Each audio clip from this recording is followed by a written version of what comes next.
presentation, I went ahead and printed out slides. Good luck on following along. I will not follow them one bit. I pretty much ad-libbed the entire presentation, but it is in here somewhere at some point in time. When I get tongue-tied, I'll refer to it and try to get myself caught up. But anyway, I just put together a quick presentation. Unfortunately, the presentation is going to last about an hour and a half, but I've been told I have about 15, 20 minutes, so I'll talk fast and condense it down. Fraud and ID theft. Everybody's heard of it, right? How many people in here have had some sort of ID theft or identity theft or fraud? How many, and my presentation is geared closer or more specific to plastic cards. We see that a lot in our financial institution, obviously. But how many people in here have a debit or credit card? I mean, pretty much everybody, I assume. How many of you have had fraud on your debit or credit card? About half the room is typical of what I see. I didn't bring my wallet. Does anybody have a debit card I can see for 1 second? Oh, there goes he's right. It is easy. Yeah, really. On your debit card, the first thing you ever do, ever, is hand your debit card to a stranger, a strange person. I usually write the number down, but I won't. That's fine. Thank you very much. He's got a photograph. A few things, like I said, I'm going to jump around, but I'll have some statistics here too. Not only just handing your debit card to other people, but just as another thing, I was just thinking about it here. How many people have stood in line at Walmart? And does anybody here work at Walmart? I pick on them a lot. Okay. Anyway, stand in line at Walmart. You use your debit card. You hold it in your hand as you're waiting for the next person in front of you. You have it here. The person behind you is typing on the cell phone, texting. Just one thing that happened recently. My camera's on right now. I'm taking pictures of you guys. I can take a picture of the debit card right in front of you. When you type in your PIN number, how many people really hide it so you can't do it? You just watch right there. Okay, here you go. You got your debit card number, you got the PIN number, and you commit fraud. Something that we just had happen recently, and that's triggered a thought here, is don't stand there in line with your debit card like this, which I have seen people are holding it here. I've even seen people set it down on the little stand there at Walmart. Just set it there and waiting for the cashier to finish ringing everything up. Not a good idea. Keep it kind of here. Key statistics, I'm not going to read them to you, but debit card fraud as a number of people is down from last year, but the dollar amount's up. So we're down to 8.1 million from 11.1 million from the previous year, but the total dollar amount's up from 52 billion to 56 billion. So it's not stopping. The number of people affected are slowing down. I will say a lot of the credit unions, banks, financial institutions are getting smarter. We're getting better neural networks, which I'll talk about later, to help combat the fraud. But there's really two types of fraud, and I'm on the presentation now if you want to look at it, page 3 or the second page, second slide. There's really two big fraud types right now. You have counterfeit cards, and you have card information that's stolen by an employee. How do people get credit card numbers? You ever thought about that? How do they get these thousands of credit card numbers? And if anyone's ever sat through a presentation, Mike Basil from the Elton Police Department does a phenomenal job with presentations. And he always leaves you scared. When you leave that room, you're scared to do anything, scared to do any transactions. But there's websites out there. Last time he did a presentation, he pulled it up on the screen. And he pulled up a live website that they were selling credit card numbers. They're $5 a piece for a good one. $1 a piece for ones that are no longer good. Why you'd want to buy one that's no longer good, I don't know. So you can go out there, you can buy these credit card numbers online. So what? You buy a credit card number, what are you going to do with it then? There's a couple of things you can do with it then. Once again, I'm jumping around. The very last page. You can make your own credit cards. Go to eBay. Last couple slides on here is shots from eBay. You can buy the plastic on eBay. You can buy the in-cap machines to encode them on eBay and make your own credit cards. That's how simple it is. Once again, I'm jumping back. The little pie chart up here shows you I could make this a little smaller. The number of counterfeit cards actually decreased last year because people found it's a lot easier to go online and commit fraud online. So online fraud has increased by 68% from the previous year, whereas in-person debit card has decreased by 25%. So, some good examples. How many of you read in the Alton Telegraph this week about the gentleman that was convicted at Tex Amarillo? Anybody see that? Everybody see that? About a year ago, I'm going to give my department, I'm going to give one person, Lynn Vetter, who was actually the one who discovered this at our credit union. That one employee at Tex Amarillo was skimming cards. And what she was doing was, every time you're at a restaurant and the waitress comes up or waiter comes up and you have to pay, what do you do with your credit or debit card? Hand it to them. What do? They walk off into some other room. What she was doing, she had a little skimming device.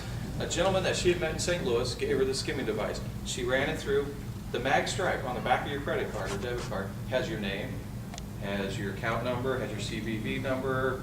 I'm trying to think, it has a bunch of information about you on that. So you swipe it, all that information is stored on this little device. She was doing that for, I don't know, weeks or however long it was. She also got another employee to do that on another card. So they had 2 employees that were scanning these cards. What they do, they give them back to him every so often. He uploaded the information, sold them for $5 a piece or whatever he sold them for. So when I talk about a card can be stolen, an unscrupulous store employee, it happens a lot more than you think about it.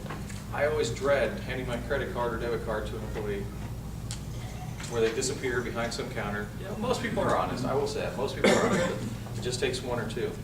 So it really does happen. Counterfeit cards, like I said, are real easy to make.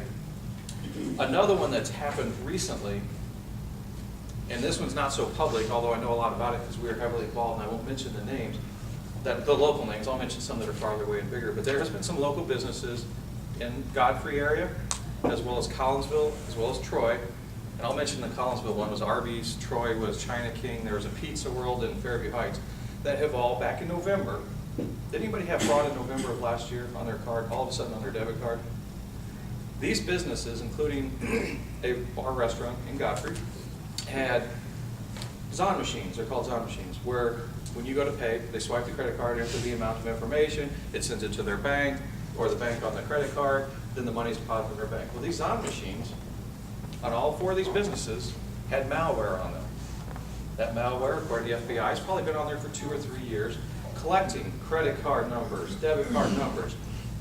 I haven't been told by FBI yet how it has been put on there. It's still under investigation.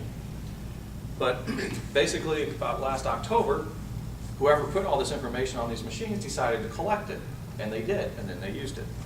They sold the credit card numbers all across the country. We saw a huge, huge spike in debit card disputes around here, and I would say every financial institution probably in this area had that at that time because it was just a nightmare for us. And I'll be honest with you, it cost the credit union $130,000 that 1 month, just that amount. So you just never know. And some of these businesses I know no longer accept credit cards just to be safe, but they I'm sure will have better security on them. Next couple slides on here, I think it's on the page 3. I have some pictures. I just thought these were interesting. A friend of mine is a lieutenant over in the St. Louis Police Department. He sent me these from a Bank of America ATM machine. And this is just to show you, too, another way fraudsters commit fraud is, you know how you go up to an ATM, you slide your card in, you pull it out? Have you ever thought about that thing you're sliding in and pulling out? Have you ever grabbed it and tried to move it? They don't move on a real ATM machine. But in this case, you can see this. This gentleman built this little ATM card reader.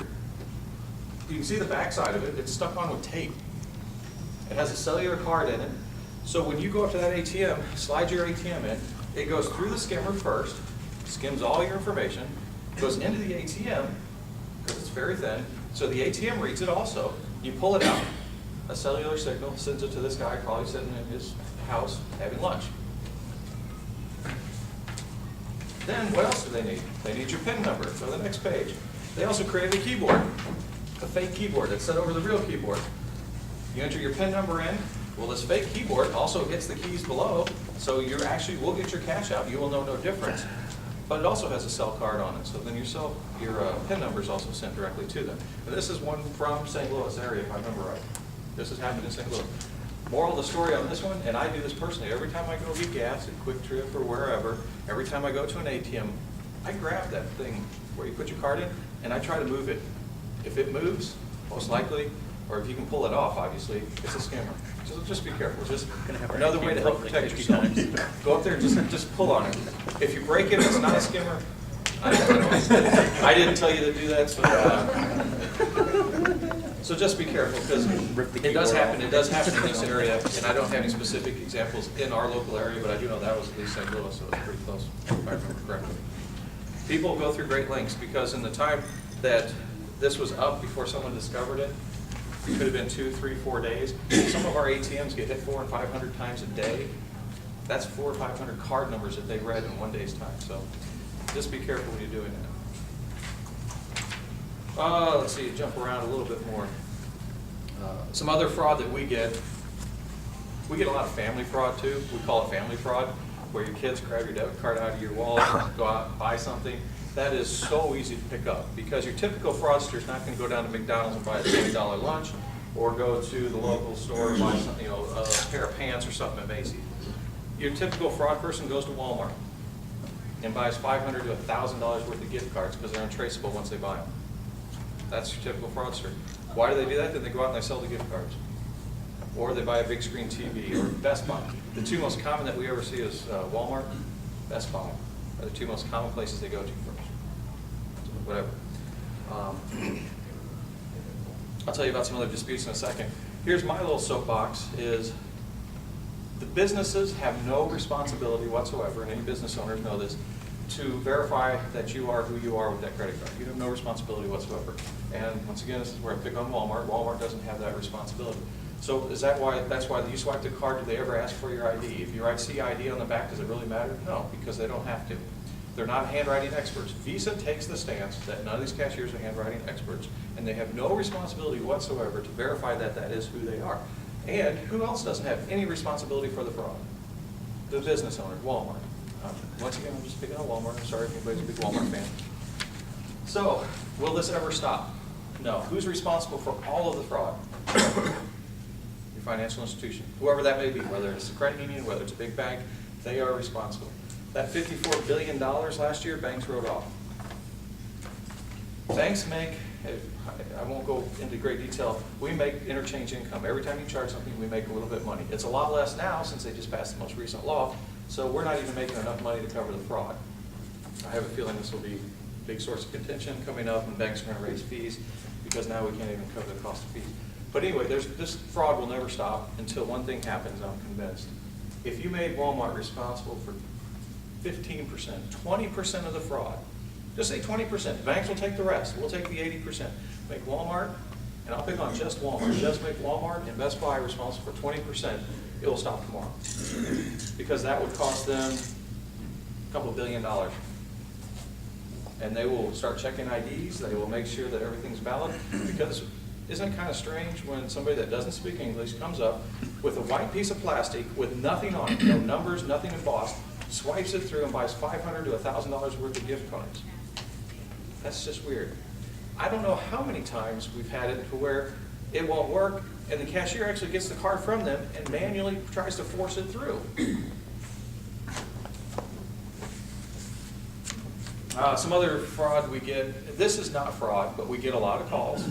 As you know, you can dispute anything on any debit charges you want. We get a lot of disputes that are vitamins. The vitamins didn't work like they were supposed to, so it's fraud. Sorry, that's not fraud. That was a bad purchase.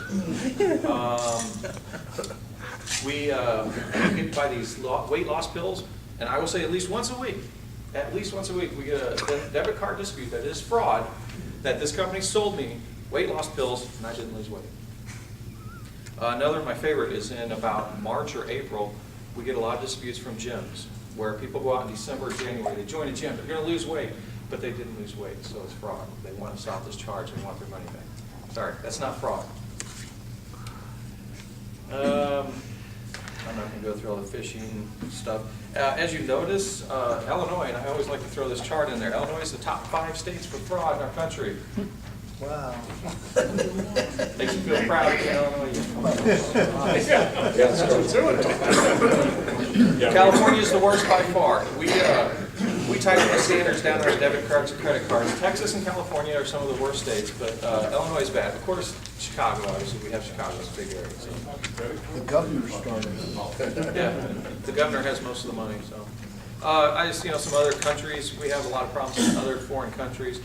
My parents in particular travel a lot, and every time before they leave, they always call me and say, hey, is my debit card or credit card going to work in this country? And I'll almost say guaranteed, no, it's not, because we've shut them off. We have shut a lot of countries off, all the way down from third world countries to big countries like Great Britain. We just shut them down.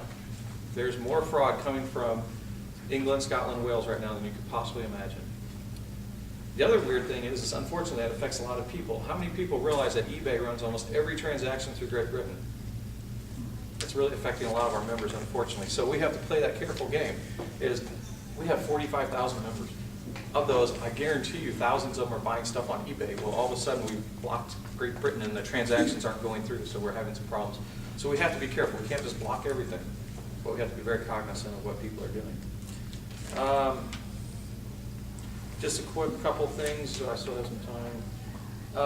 Some things that we do, for example, is most of our people obviously are in this local area. So every morning we get a report that spits out that says these are all the foreign transactions.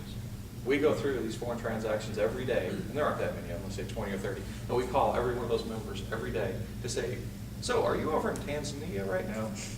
Obviously you're not, we just reached you in your home in East Albany, and we'll shut their card down. But we get reports that have helped.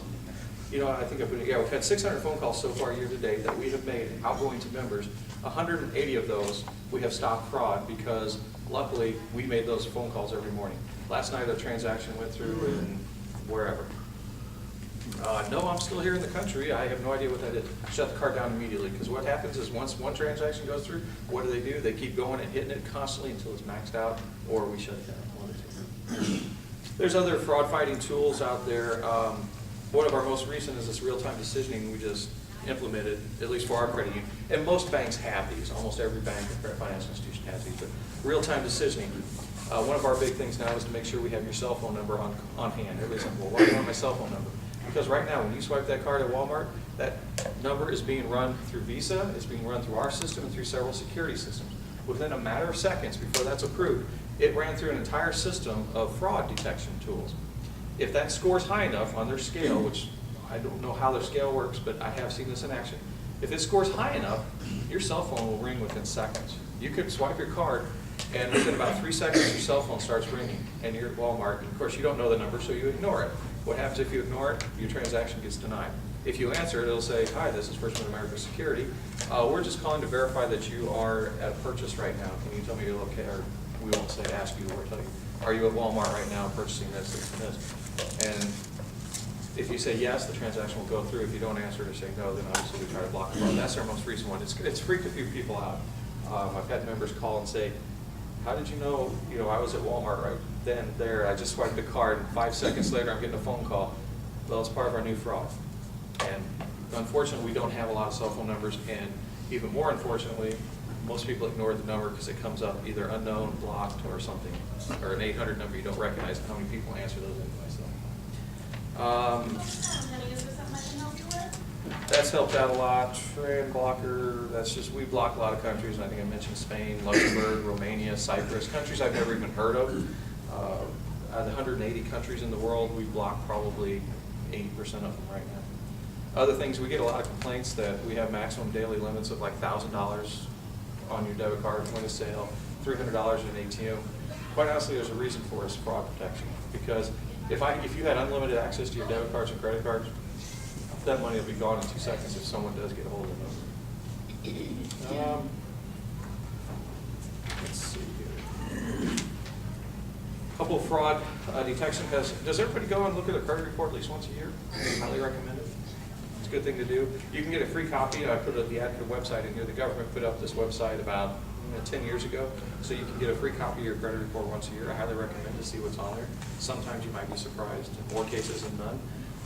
Anyone that hasn't had fraud of some sort on their account or with them, the only thing I can say is you will. It's just a matter of time. Right now they say estimated over 35% of the people in our country have had fraud in the past year. I don't know how accurate that is, but that means your chances of you having fraud are pretty good.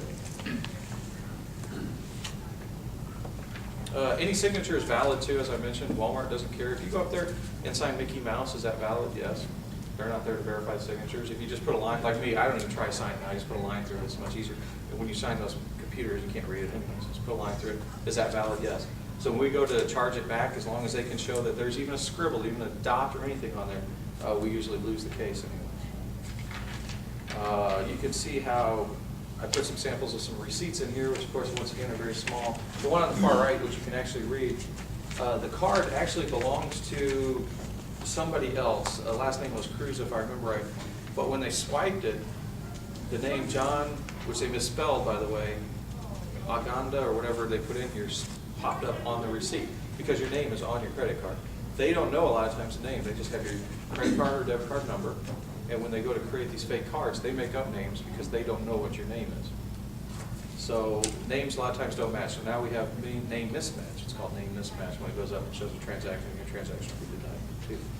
Every time every financial institution comes up with a new way to fight fraud, the fraudsters are usually one step ahead.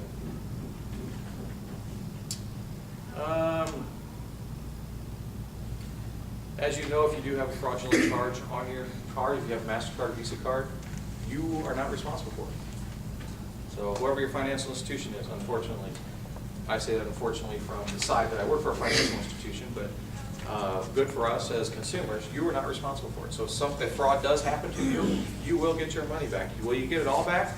Not necessarily, because technically we have a $50 right, or we have a right to keep $50 of it. And you can call it deductible, whatever you want to call it. So we have the right to give you all your money back but $50. But I can say, at least for our credit union, we do not do that. We do not keep the $50 of it. I do not think most financial institutions do. So anyway, you have the right to dispute it, but you have to do it within so many days of discovery. And I think it's like 60 days of your statement cycle, if I remember right.